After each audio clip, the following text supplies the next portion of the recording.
Admission of A partnership ಫರ್ಮಲ್ಲಿ ಒಂದು ಪಾರ್ಟ್ನರ್ನ admission ಮಾಡ್ಕೊಂಡಾಗ ಯಾವ ಥರ ರೇಷಿಯೋ ಕ್ಯಾಲ್ಕುಲೇಟ್ ಮಾಡೋದು ಅಂತ. X and Y are partners sharing profits and losses in the ratio of 3:2. X capital is rupees 30,000 and Y's capital is 15,000. They admitted Z agreed to give 1/5 share of profits to him. How much Z should bring in towards his capital? Z ನ admit ಮಾಡಿಕೊಂಡ್ರೆ 1/5 share of ಪ್ರಾಫಿಟ್ಸ್ನ ಅವನಿಗೆ ಕೊಡಬೇಕು ಅಂತ agree ಆಗ್ತಾರೆ X and Y. So Z ಎಷ್ಟು ಕ್ಯಾಪಿಟಲ್ನ ಬಿಸ್ನೆಸ್ಸಿಗೆ ಹಾಕಬೇಕು ಅನ್ನೋದನ್ನು ನಾವು ಫೈಂಡ್ ಔಟ್ ಮಾಡಬೇಕು ಈ ಕ್ವೆಶನಲ್ಲಿ. ಎಕ್ಸ್ ವೈ ಝೆಡ್ದು ರೇಷಿಯೋ ಬಂದು ಎಕ್ಸ್ ಆ್ಯಂಡ್ ವೈದು 3:2 ಇದೆ. ಝೆಡ್ದು ನಾವು ಫೈಂಡ್ ಔಟ್ ಮಾಡಬೇಕು.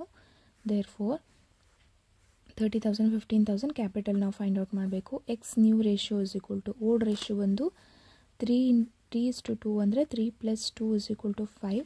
ದೇರ್ಫೋರ್ 3/5 ಆ್ಯಂಡ್ 2/5 ಆಗುತ್ತೆ ಎಕ್ಸ್ ಮತ್ತು Y share. X new ratio is equal to 3/5 minus 1/5 ಅಂದರೆ 1/5 is equal to 2/5 new ratio ಆಗುತ್ತೆ ಎಕ್ಸ್ಗೆ. New ratio Y's new ratio ಬಂದು 2/5 minus 1/5 is equal to 1/5 Y's new ratio ಆಗುತ್ತೆ. ಝೆಡ್ಸ್ ratio ನಮಗೆ ಗೊತ್ತು 1/5. ದೇರ್ಫೋರ್ ನ್ಯೂ ರೇಷಿಯೋ ಬಂದು 5 ಸೇಮ್ ಇರೋದ್ರಿಂದ 2:1 ಆಗುತ್ತೆ.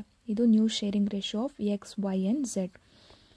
ಸೊ 30,000 + 15,000 ಎಕ್ಸ್ ಆ್ಯಂಡ್ ವೈದು 45,000 ಆಗುತ್ತೆ. 45,000 ಇಂಟು 2 + 1 + 1 ಅಂದರೆ ನಮಗೆ 4 ಆಗುತ್ತೆ.